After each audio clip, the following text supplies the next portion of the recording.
بسم اللہ الرحمن الرحیم الحمد للہ کفا وسلام علی عباده الذین اصطفى اما بعد فاعوذ باللہ من الشیطان الرجیم بسم اللہ الرحمن الرحیم لن تنالوا البر حتى تنفقوا مما تحبون وقال في موضع آخر قل اللهم مالك الملك تؤتي الملك من تشاء وتنزع الملك ممن تشاء وتعز من تشاء وتذل من تشاء بيدك الخير وكما ورد في الحديث الصحيح قال النبي صلى الله عليه وسلم إذا مات الإنسان انقطع عنه عمله إلا من ثلاثة صدقة جارية أو علم ينتفع به أو ولد صالح يدعو له أو كما قال النبي صلى الله عليه وسلم.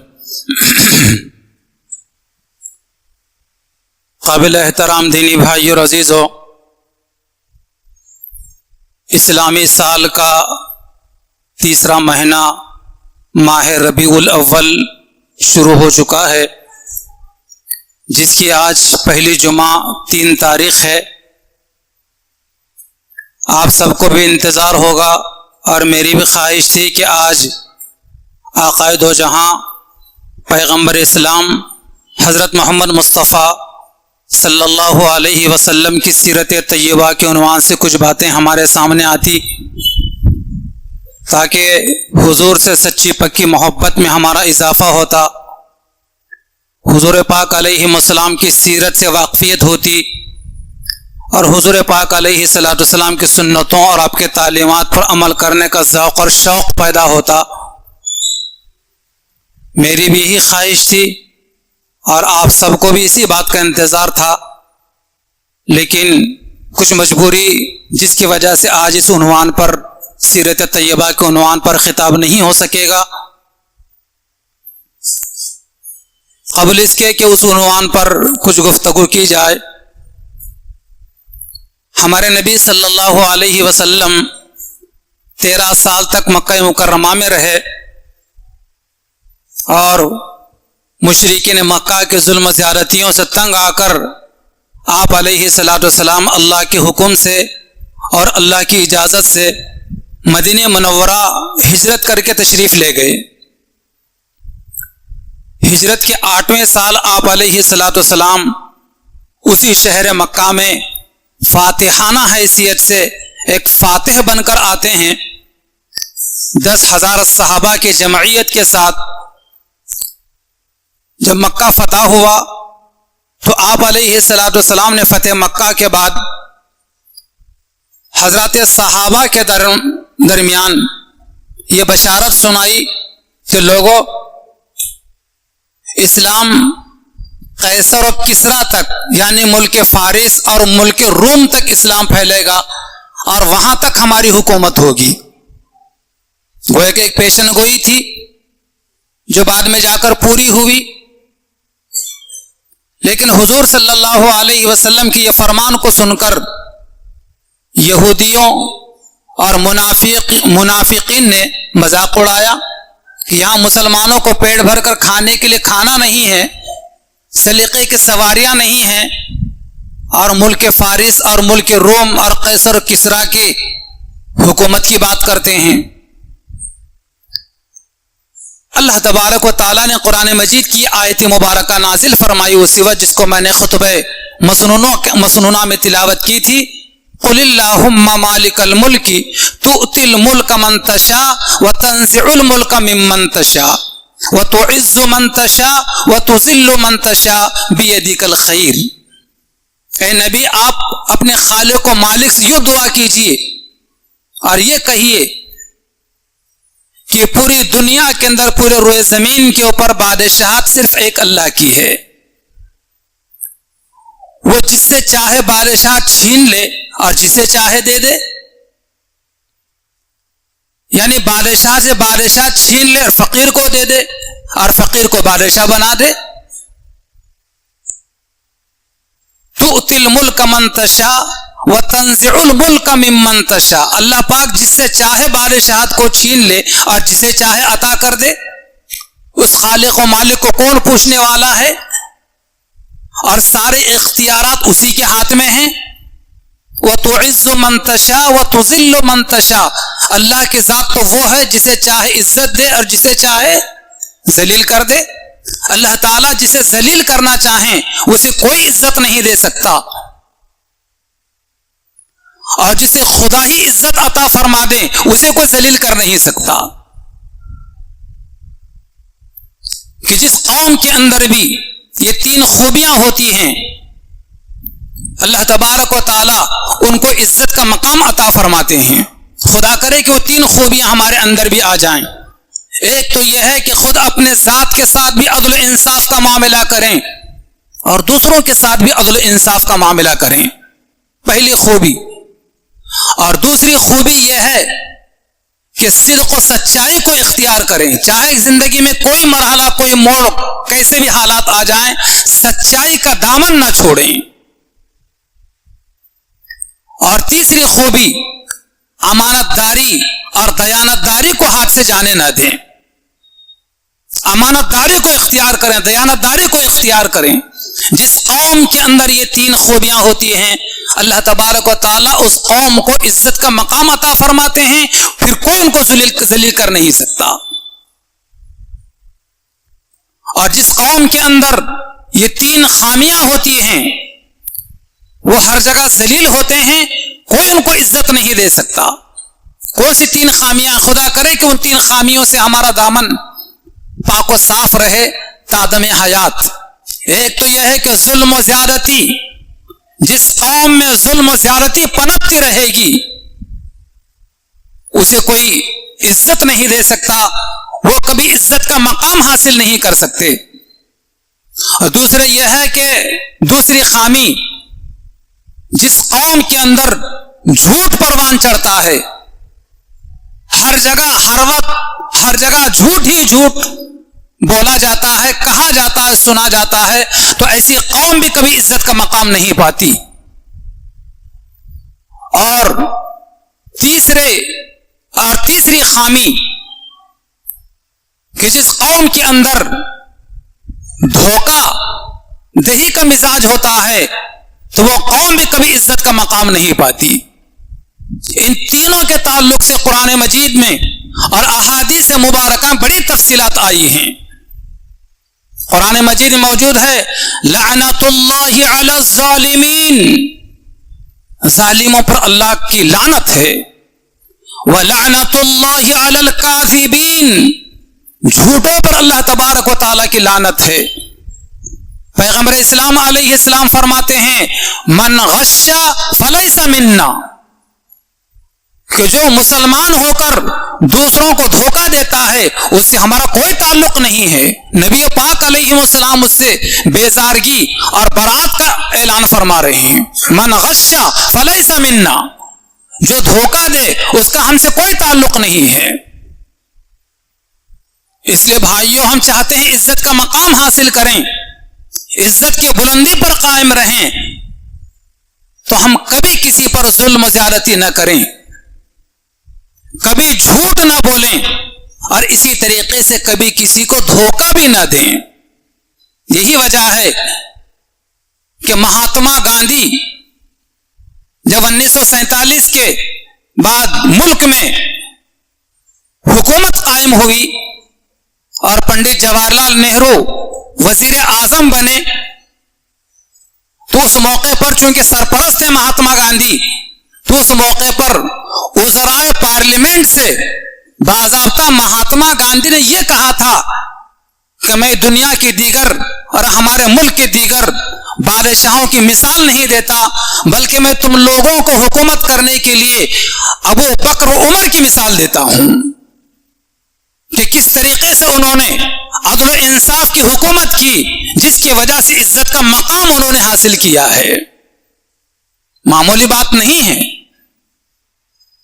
حکومتیں آتی اور جاتی رہتی ہیں، لیکن کامیاب حکومت وہ ہے جو اپنے زمانے کے اندر اپنی قوم کے لیے، اپنے ملک کے لوگوں کے لیے عدل، انصاف، امن و امان قائم رکھے. اپنی قوم کے، اپنے ملک کے لوگ اس حکومت کی عزت کرتے ہیں اور پوری دنیا کے لوگ اس کی عزت کرتے ہیں. لیکن اگر اقتدار ملنے کے بعد ظلم و زیادتی کو اختیار اگر کیا جاتا ہے اور بے انصافی کو اگر اختیار کیا جاتا ہے، نہ اپنے ملک کے لوگ اس حکومت کی عزت کرتے ہیں، نہ دنیا کا کوئی انسان ان کی عزت کرتا ہے، جیسے کہ آپ اپنی آنکھوں سے دیکھ رہے ہیں. بڑے بڑے بادشاہ، بڑے بڑے حکمران دنیا میں آئے اور چلے گئے. یونان کا بادشاہ، کتنی بڑی حکومت تھی، سکندر اعظم کی مثال دی جاتی ہے. عراق کا بادشاہ نمرود، کتنی بڑی حکومت تھی اس کی. مصر کا بادشاہ فرعون، کتنی بڑی حکومت تھی اس کی. نمرود اور فرعون تو ایسے بادشاہ تھے، وہ اپنے آپ کو تو خدا کہلاتے تھے اور ان کی قوم، ان کے لوگ ان کی پرستش کیا کرتے تھے. اور اسی طریقے سے قیصر و کسریٰ اور چنگیز خان اور ہلاکو خان، ایسا لوگوں میں محسوس ہوا کرتا تھا کہ ان کا دبدبہ، ان کا رعب اور ان کی حکومت ہمیشہ قائم رہے گی. لیکن آج ان سارے لوگوں کی حکمرانیاں اور حکومتیں قصے کہانیاں بن کر رہی ہیں. تاریخ کے اوراق میں قصے کہانیوں کی حیثیت ان کی حکومتیں ہو گئی ہیں. لیکن کسی کی حکومت باقی نہیں رہی. لیکن ہمارے نبی صلی اللہ علیہ وسلم ہجرت کر کے مدینہ منورہ میں تشریف لے گئے ہیں، اور وہاں پر آپ علیہ الصلوۃ والسلام نے جب حکومت قائم کی ہے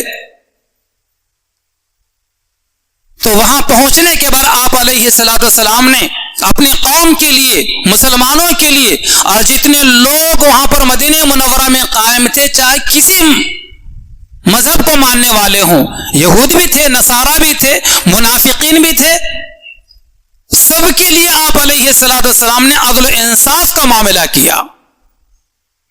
کسی کے ساتھ کبھی ظلم اور زیادتی کا معاملہ نہیں کیا.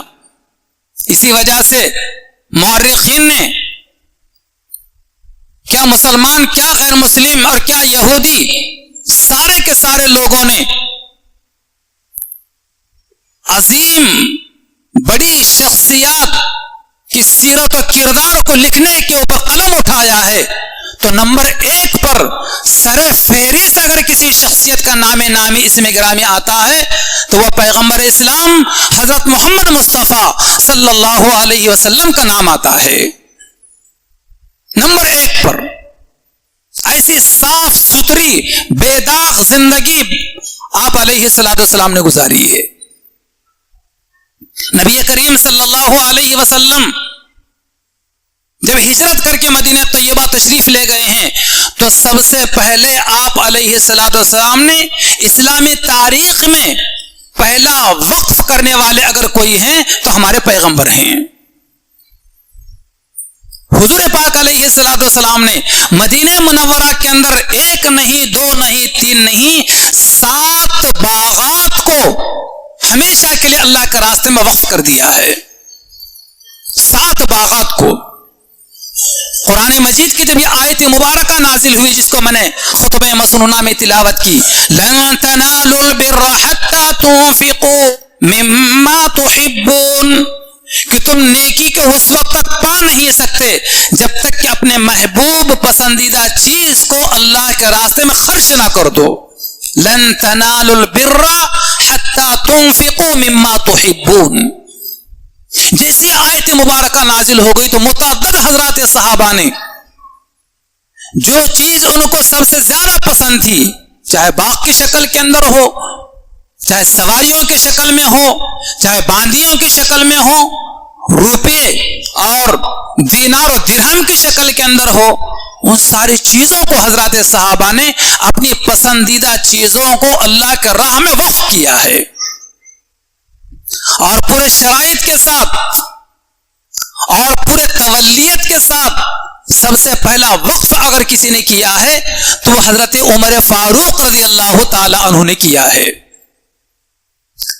جب خیبر میں ایک باغ ان کے حصے میں آیا تو حضرت عمر فاروق رضی اللہ تعالی عنہ نے کچھ کنڈیشن رکھ کر, کچھ شرائط لگوا کر اپنا باغ اللہ کے راستے میں وقف کیا, اور اس کا متولی اپنی بیٹی جو حضور کی بیوی تھی حضرت حفصہ رضی اللہ تعالی عنہ, یہ حضرت عمر کی بیٹی ہیں اور حضور پاک علیہ الصلوۃ والسلام کی بیوی ہیں, زوجہ ہیں, ان کو متولی بنایا. اور یہ شرائط, یہ کنڈیشن لگوا دی گئی, آپ میرے اس باغ کو نہ بیچا جا سکتا ہے, نہ اس میں کسی کی وراثت چل سکتی ہے, میرے کسی اولاد کو کوئی حق نہیں ہے کہ اس میں وراثت کے طور پر اس میں سے حصہ لے, بلکہ باغ جو کا تو محفوظ رہے گا. اس کی آمدنی مسافروں کے لیے, غریبوں کے لیے, بیواؤں کے لیے, مجاہدین کے لیے اس کی آمدنی جو ہے وقف رہے گی, ان کو اس کا نفع پہنچتا رہے گا. حضرت عثمان غنی رضی اللہ تعالیٰ عنہ نے آج سے 3-4 جمعہ پہلے میں نے بتلایا تھا, مدینہ منورہ میں ایک ہی پانی کا کنواں تھا جس کا پانی میٹھا تھا, اور جس کا کنواں تھا وہ پانی پیسوں سے بیچا کرتے تھے. غریب لوگوں کو بڑی پریشانی ہوا کرتی تھی. نبی کریم صلی اللہ علیہ وسلم کی ترغیب پر حضرت عثمان غنی رضی اللہ تعالی عنہ نے اس کنویں کو خرید کر حضور پاک علیہ الصلوۃ والسلام کے سامنے آ کر اس بات کا اعلان کر دیا کہ یا رسول اللہ, یہ بیر روما اب اس کا پانی بیچا نہیں جائے گا, بلکہ سارے مسلمانوں کے لیے, اہلیان مدینہ کے لیے یہ کنواں وقف ہے, پانی پی کر کوئی قیمت ان کی نہیں لی جائے گی. متعدد حضرات صحابہ نے وقف کی. حضرت سلمان فارسی رضی اللہ تعالیٰ عنہ نے باضابطہ ایک باغ وقف کیا, اور آج تک یہ باغات مدینہ منورہ کے اندر مسجد قباء کے پاس, اس کے آس پاس میں مسجد جمعہ کے پاس میں محفوظ ہیں. حج و عمرے کو جانے والے اپنے سر کی آنکھوں سے دیکھ کر آتے ہیں کس قدر سرسبز و شاداب ہیں, اور کس قدر ان مبارک ہستیوں کے برکت سے لگائے ہوئے درختوں پر کیسے کھجور اس کے اوپر منو اور ٹنو کھجور آتے ہیں. ایک صاحب نے تو 600 درختوں والا کھجور کا باغ اللہ تعالیٰ کے راہ میں وقف کر دیا تھا, اور آج بھی وہ سارے کے سارے باغات وقف ہیں. اس کی ساری کی ساری آمدنی غریبوں کے لیے, بیواؤں کے لیے, مسافرین کے لیے وقف ہوا کرتی ہے. وقف کرنا, اپنی پراپرٹی وقف کرنا, اپنی جائیداد وقف کرنا ایک شرعی مسئلہ ہے, ایک دینی عبادت ہے. ہمیشہ سے ہمارے ملک کے اندر بھی ماضی کے حکمرانوں نے, نوابوں نے اور مالداروں نے موقع بہ موقع اپنی نسلوں کے لیے, اپنے مستقبل کے لیے اپنی جائیدادیں وقف کی ہیں. ہمارے شہر میں بھی ہیں, ہمارے صوبے میں بھی ہیں, پورے ملک کے اندر پھیلی ہوئی ہیں. مسلمانوں کے مفاد کے لیے کوئی چیز وقف کرنا یہ مالی عبادت ہے, جیسے کہ قربانی کرنا مالی عبادت ہے, زکات دینا مالی عبادت ہے, حج کرنا مالی عبادت ہے, صدقہ و خیرات کرنا مالی عبادت ہے. اسی طریقے سے وقف کرنا یہ بھی مالی عبادت ہے. ہمیشہ سے ہمارے ملک کے اندر وقف کی جائیداد کی حفاظت کے لیے اور اس میں کام کرنے والے ہمیشہ مسلمان چلے آئے ہیں. چونکہ شرعی مسئلہ ہے, ایک دینی مسئلہ ہے کہ کس نے کس نیت سے وقف کیا ہے, اس کی نیت کے مطابق اوقاف کی آمدنی کو مصرف میں خرچ کرنا ضروری ہوتا ہے, اور ساتھ ہی ساتھ دعا بھی کرنی ہے. اللہ تعالی ہماری اس میں مدد فرمائے, اس میں آنے والے اللہ تعالی ساری رکاوٹوں کو دور فرمائے. آمین. وآخر دعوانا ان الحمدللہ رب العالمین.